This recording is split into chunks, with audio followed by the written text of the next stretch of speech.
महाराष्ट्र हा आता उद्धव ठाकरे सेना मुक्त महाराष्ट्र झालाय अशा शब्दात मंत्री गिरीश महाजन यांनी डिवचलंय।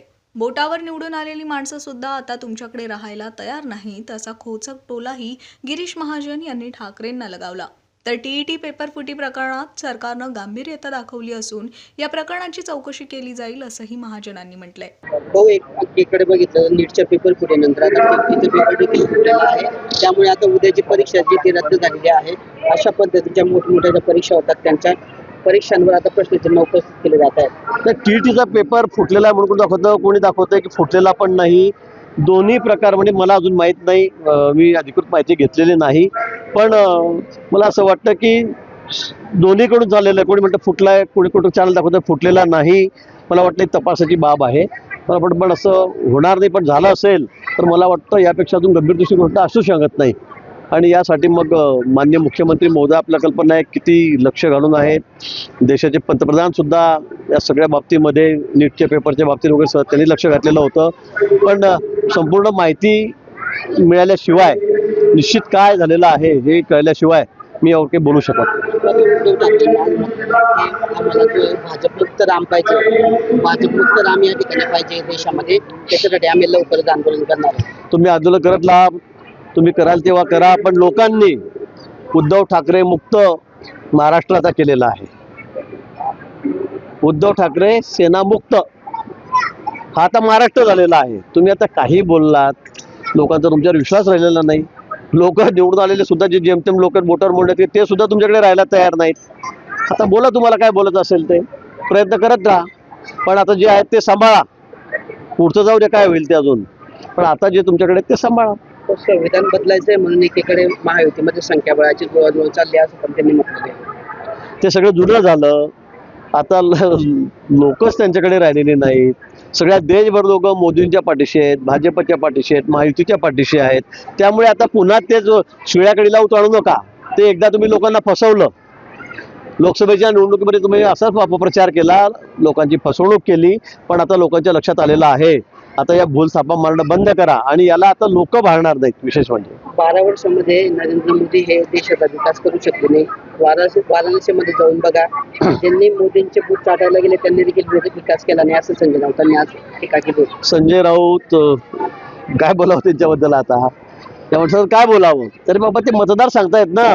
आज पश्चिम बंगाल सारख्या ठिकाणी सुद्धा आम्ही आज टोटल मेजॉरिटी घेऊन त्या ठिकाणी निवडून आलेलो आहोत। ते त्या संजय राऊतांच्या सर्टिफिकेटची गरज आहे का आम्हाला? मोदींनी काय केलं काय नाही हे सगळं देश बघतोय, त्यांनी काय केलं काय नाही केलं हे सगळं देश बघतोय ना। आणि लोक त्यामुळे आमच्या सगळे पाठीशी उभे आहेत।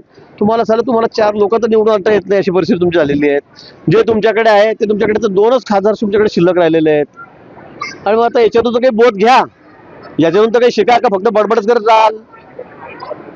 विश्वास नांगरे पाटलांनी एका जाहीर कार्यक्रमामध्ये राष्ट्रीय स्वयंसेवकाचं तोंड भरून कौतुक केलेलं आहे। त्याच्यावरून राज ठाकरे म्हणतात की तुम्हाला जर संघाचं कौतुक करायचं असेल तर तुम्ही मनात ठेवा, जाहीरपणे बोलू नका, आणि असं करायचं असेल तर तुमचा राजीनामा द्या। मला वाटतं त्यात गैर काय आहे? राष्ट्रीय स्वयंसेवक संघटना जी आहे त्यात काय म्हणजे काही चुकीचं म्हणते? ही सगळी राष्ट्रभक्त तरुणांची संघटना आहे, त्याच्यामध्ये चुकीचं काहीच नाहीये।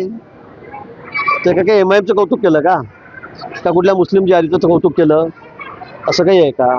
नाहीच आहे। राष्ट्रीय स्वयंसेवक संघ ही संघटना सर्वांना माहिती आहे, देशामध्ये काय आहे म्हणून सर्वांना माहित आहे। आणि म्हणूनच लोक आमच्या पाठीशी एवढ्या मोठ्या खंबीरपणे उभे आहेत, कारण त्या संघटनेमध्ये आक्षेपार्ह असं काहीच नाहीये।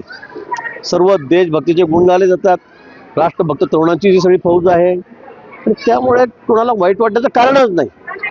त्यांनी जे बोलले ते कौतुक केलं ते योग्यच आहे। एकीकडे आपण विकासाच्या पुढे भारत घेऊन चाललोय, महाराष्ट्र घेऊन चाललोय, मात्र आपल्या जळगाव जिल्ह्यातल्या अंमळनेरमध्ये एक घटना एकदम दुर्दैवी आणि संतापजनक घडलेली आहे की अक्षरशः कचऱ्याच्या घंटागाडीमध्ये मृतदेह घेऊन जातात असा प्रकार समोर आलेला आहे। या पद्धतीत नगराध्यक्ष म्हणतात की ग्रामीण रुग्णालयाची जबाबदारी आहे, ग्रामीण रुग्णालय म्हणते हा ठेका नगरपालिकेचा असतो, मात्र एखादा बेवारस माणसाचा मृत्यू तिथे भूमिका कचऱ्याच्या घंटागाडीत घेऊन जाणं तुम्हाला कितपत योग्य वाटतं? ते योग्य नाहीये। मला आताच तुम्ही सांगतायत, पण असं झालं असेल तर हे अतिशय अयोग्य आहे।